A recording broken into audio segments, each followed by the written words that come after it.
29 जून को मैं मणिपुर आया था और उस विजिट में जो मैंने देखा, जो मैंने सुना, मैंने कभी पहले नहीं देखा था, नहीं सुना था। 2004 से मैं राजनीति में हूं। पहली बार मैं हिंदुस्तान के एक प्रदेश में गया जहां गवर्नेंस का पूरा इंफ्रास्ट्रक्चर कोलैप्स कर गया था, जिसको हम मणिपुर कहते थे।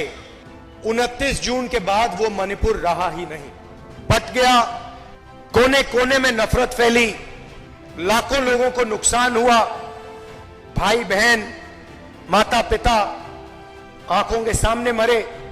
और आज तक हिंदुस्तान के प्रधानमंत्री मणिपुर में आपके आंसू पोंछने, आपसे गले लगने, आपका हाथ पकड़ने नहीं आए। शर्म की बात।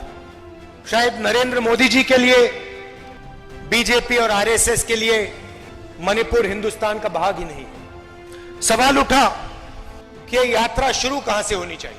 कोई लोग कह रहे थे कि वेस्ट में शुरू होनी चाहिए, कोई कह रहे थे ईस्ट में शुरू होनी चाहिए, और मैंने साफ कहा कि अगली भारत जोड़ो यात्रा सिर्फ मणिपुर से ही शुरू हो सकती है और कहीं से नहीं शुरू हो सकती। मणिपुर बीजेपी की जो राजनीति है, बीजेपी की नफरत, आरएसएस की नफरत, उनका जो दृष्टिकोण है, उस विचारधारा का मणिपुर एक चिन्ह है। All of us on the stage understand the pain that the people of Manipur have been through. We understand the hurt, the loss, the sadness that you have been through. And we promise you, we commit to you that we will bring back what you valued. We will bring back the harmony, the peace, the affection that this state has always been known for. Few people are getting access to all the wealth of the country. One or two businesses have their fingers in everything, and the large majority of businesses, small and medium businesses, are being destroyed. Huge levels of unemployment, massive price rise is what the whole of India is facing.